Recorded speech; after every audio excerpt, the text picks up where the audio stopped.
আসসালামু আলাইকুম, স্বাগতম আপনাকে নিউজ টিভি 24 বাংলাতে। শুরুতেই জানিয়ে দিব আজকের গুরুত্বপূর্ণ আপডেট আন্তর্জাতিক সংবাদ। প্রথমে জানিয়ে দিব হরমুজ অতিক্রম করছে মার্কিন নিষেধাজ্ঞাভুক্ত দুটি জাহাজ। এরপর জানিয়ে দিব তেহরানের ইমাম খোমেনি বিমানবন্দরে আবারও আন্তর্জাতিক ফ্লাইট চালু। তারপর জানিয়ে দিব ক্যান্সারে আক্রান্ত হওয়ার কথা স্বীকার করলেন নেতানিয়াহু। এবং সর্বশেষ জানিয়ে দিব যুক্তরাষ্ট্রের সঙ্গে সরাসরি বৈঠক এড়িয়ে যেভাবে আলোচনায় বসছে ইরান। দর্শক, এতক্ষণ শুনছিলেন সংবাদ শিরোনাম। এবার বিস্তারিত। তবে বিস্তারিত জানার আগে আপনি এই ভিডিওটি কোথা থেকে দেখতেছেন সেটা অবশ্যই কমেন্টে জানিয়ে যাবেন এবং চ্যানেলটিকে সাবস্ক্রাইব করবেন। ইরানের সঙ্গে সংশ্লিষ্টতার কারণে যুক্তরাষ্ট্রের নিষেধাজ্ঞায় থাকা দুটি জাহাজ শুক্রবার হরমুজ প্রণালী অতিক্রম করেছে বলে জানিয়েছে বিবিসির ফ্যাক্ট চেকিং বা তথ্য যাচাইকরণ ইউনিট বিবিসি ভেরিফাই। শুক্রবার ২৪ এপ্রিল করা এক প্রতিবেদনে এ দাবি করেছে বিবিসি। প্রতিবেদনে বলা হয়েছে, মেরিন ট্রাফিকের জাহাজ ট্র্যাকিং তথ্য অনুযায়ী ইউরি নামের একটি অপরিশোধিত তেলবাহী ট্যাঙ্কার রাতে প্রণালীটি অতিক্রম শুরু করে এবং পরে লারাক দ্বীপের পূর্ব দিকে গিয়ে থেমে যায়। শুক্রবার দিন জুড়ে জাহাজটি সেখানেই অবস্থান করছে।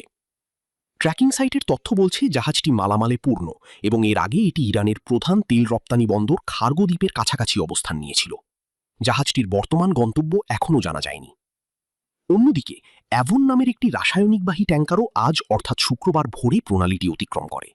এটি চলতি মাসের বেশিরভাগ সময় জুড়েই সংযুক্ত আরব আমিরাতের উপকূলের কাছে অবস্থান করছিল। ট্র্যাকিং তথ্য অনুযায়ী এই জাহাজটিও পণ্য বোঝাই। বর্তমানে জাহাজটি ওমান উপসাগরের দিকে এগোচ্ছে বলে মনে হচ্ছে, যেখানে গত সপ্তাহেই যুক্তরাষ্ট্র একটি অবরোধ রেখা বা ব্লকেড লাইন কার্যকর করেছে। এই অবরোধ চালুর পর থেকেই যুক্তরাষ্ট্র একাধিক জাহাজ আটক করেছে। এসব জাহাজ হয় ইরানের বন্দর থেকে যাত্রা করেছিল, নয়তো ইরানের সঙ্গে সম্পর্কের কারণে আগে থেকেই মার্কিন নিষেধাজ্ঞার আওতায় ছিল। এই দুটি জাহাজ যুক্তরাষ্ট্রের অবরোধ রেখার দিকে অগ্রসর হয় কিনা তা নজরে রাখা হবে বলে জানিয়েছে বিবিসি। ইরানের রাজধানী তেহরানের প্রধান আন্তর্জাতিক বিমানবন্দর ইমাম খোমেনি বিমানবন্দর থেকে পুনরায় আন্তর্জাতিক ফ্লাইট চালু হয়েছে বলে জানিয়েছে ইরানিয়ান স্টুডেন্টস নিউজ এজেন্সি। সংস্থাটির প্রতিবেদনে বলা হয়েছে, বিমানবন্দর কর্তৃপক্ষ ঘোষণা দিয়েছে যে আগামী শনিবার থেকে এই বিমানবন্দর থেকে ইস্তাম্বুল ও মাস্কাটের ফ্লাইট পরিচালনা শুরু হবে। মধ্যপ্রাচ্যে চলমান সংঘাতের কারণে কয়েক সপ্তাহ বন্ধ থাকার পর গত সোমবার ইরানের বেসামরিক বিমান চলাচল কর্তৃপক্ষ ইমাম খোমেনি বিমানবন্দর এবং মেহরাবাদ বিমানবন্দর পুনরায় চালুর সিদ্ধান্ত নেয়। এর আগে একই দিন ইরানের উত্তর পূর্বাঞ্চলের মাশহাদ বিমানবন্দর থেকেও আন্তর্জাতিক ফ্লাইট পুনরায় শুরু হয়। প্রতিবেদনে আরও বলা হয়, গত ২৮ ফেব্রুয়ারি যুক্তরাষ্ট্র ও ইসরায়েলের মধ্যে যুদ্ধ পরিস্থিতি তৈরি হওয়ার পর ইরানে যাত্রীবাহী ফ্লাইট সাময়িকভাবে বন্ধ হয়ে গিয়েছিল, যা পরে ধাপে ধাপে আবার চালু করা হচ্ছে। অবশেষে ক্যান্সারে আক্রান্ত হওয়ার বিষয়টি স্বীকার করলেন ইসরায়েলের প্রধানমন্ত্রী বেনিয়ামিন নেতানিয়াহু। তিনি জানান, তিনি ম্যালিগন্যান্ট প্রস্টেট ক্যান্সারের চিকিৎসা নিয়েছিলেন। এর আগে ২০২৪ সালের ডিসেম্বরে প্রস্টেট বড় হয়ে যাওয়ার কারণে তার অস্ত্রোপচার হয়েছিল।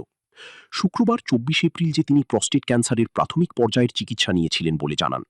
নিজের বার্ষিক স্বাস্থ্য পরীক্ষার প্রতিবেদন প্রকাশের সময় সামাজিক যোগাযোগ মাধ্যমে এক দীর্ঘ বিবৃতিতে তিনি এ তথ্য জানান। তার স্বাস্থ্য এখন ভালো এবং শারীরিক ফিটনেস পরীক্ষায় সবকিছু স্বাভাবিক এসেছে বলে জানিয়েছেন এই নেতা। নেতানিয়াহু জানান, ২০২৪ সালের ডিসেম্বরে অস্ত্রোপচারের পর নিয়মিত চেকআপের সময় চিকিৎসকরা তার প্রস্টেটে ১ সেন্টিমিটারের চেয়েও ছোট একটি সূক্ষ্ম দাগ খুঁজে পান। পরীক্ষা নিরীক্ষায় এটি প্রাথমিক পর্যায়ের ম্যালিগন্যান্ট টিউমার হিসেবে শনাক্ত হয়, যা শরীরের কোথাও ছড়িয়ে পড়েনি। চিকিৎসকরা তাকে প্রথমে পর্যবেক্ষণে রাখার পরামর্শ দিলেও তিনি তাৎক্ষণিক চিকিৎসার সিদ্ধান্ত নেন। এ বিষয়ে নেতানিয়াহু লিখেছেন, যখন আমাকে সম্ভাব্য বিপদ সম্পর্কে সময় মতো জানানো হয়, আমি তখন এর তাৎক্ষণিক চিকিৎসা করতে চাই। জাতীয় পর্যায়ের মতো ব্যক্তিগত জীবনের ক্ষেত্রেও এটি সত্য। তিনি দাবি করেন, আমি লক্ষ্যভেদী চিকিৎসা করিয়েছি, যা সমস্যাটিকে দূর করেছে এবং এর কোনো চিহ্ন অবশিষ্ট নেই। স্বাস্থ্য প্রতিবেদন প্রকাশের বিষয়টি ২ মাস বিলম্বিত করার কারণ ব্যাখ্যা করতে গিয়ে নেতানিয়াহু জানান, তিনি চেয়েছিলেন ইরানের সন্ত্রাসী শাসন যেন ইসরায়েলের বিরুদ্ধে আরও মিথ্যা প্রচার চালাতে না পারে। গত মার্চে সংঘাতের তীব্রতার সময় অনলাইনে গুজব ছড়িয়েছিল যে নেতানিয়াহু আহত হয়েছেন বা মারা গেছেন। পেসমেকার বসানোর বিষয়ে তিনি জানান, ২০২৩ সালের জুলাই মাসে তার শরীরে পেসমেকার বসানো হয়েছে এবং বর্তমানে হৃদযন্ত্র সুস্থ আছে, কোনো সমস্যা নেই। এদিকে মধ্যস্থতাকারী দেশ পাকিস্তান আশা করছে শুক্রবারের এই প্রাথমিক আলোচনা সফল হলে তা অচিরেই যুক্তরাষ্ট্র ও ইরানের মধ্যে দ্বিতীয় দফার আনুষ্ঠানিক আলোচনার পথ প্রশস্ত করবে। যদিও ১১ এপ্রিল অনুষ্ঠিত প্রথম দফার আলোচনা কোনো চূড়ান্ত সিদ্ধান্তে পৌঁছাতে পারেনি, তবুও ইসলামাবাদ আশাবাদী যে পরোক্ষ এই আলোচনার মাধ্যমে দুই পক্ষের মধ্যকার বরফ গলতে শুরু করবে। তাৎপর্যপূর্ণ বিষয় হল, এই সম্ভাব্য বৈঠক নিয়ে এখন পর্যন্ত যুক্তরাষ্ট্র বা ইরান কোনো পক্ষই জনসমক্ষে কোনো মন্তব্য করেনি। বিশ্লেষকদের মতে সরাসরি আলোচনায় না বসার এই সিদ্ধান্ত ইঙ্গিত দিচ্ছে যে দুই দেশের মধ্যে এখনও গভীর আস্থাহীনতা বিদ্যমান। বিশেষ করে হরমুজ প্রণালীর নিরাপত্তা এবং অর্থনৈতিক নিষেধাজ্ঞার মতো অমীমাংসিত বিষয়গুলো এই কূটনৈতিক প্রক্রিয়াকে জটিল করে তুলছে। তবে পাকিস্তান যেভাবে উভয় পক্ষকে আলোচনার টেবিলে ধরে রাখার চেষ্টা করছে তা আন্তর্জাতিক মহলে ইতিবাচকভাবে দেখা হচ্ছে। পরবর্তী দফার সরাসরি আলোচনা কবে নাগাদ শুরু হতে পারে তা মূলত আজকের এই ত্রিপক্ষীয় ও পরোক্ষ যোগাযোগের ফলাফলের উপর নির্ভর করবে। ওয়াশিংটন ও তেহরানের মধ্যে চলমান যুদ্ধ নিরসনে সরাসরি আলোচনা পুনরায় শুরুর প্রাথমিক পদক্ষেপ হিসেবে শুক্রবার ২৪ এপ্রিল রাতে পাকিস্তানের রাজধানী ইসলামাবাদে পৌঁছানোর কথা রয়েছে ইরানের পররাষ্ট্রপ্রধান আব্বাস আরাগচির। পাকিস্তান সরকারের ঊর্ধ্বতন কর্মকর্তারা আল জাজিরাকে এই সফরের বিষয়টি নিশ্চিত করেছেন।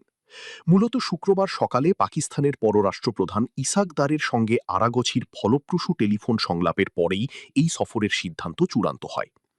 ইরানের রাষ্ট্রীয় সংবাদ সংস্থা ইরনা জানিয়েছে, আরাগচির এই সফরটি বর্তমানে দ্বিপাক্ষিক পর্যায়ের।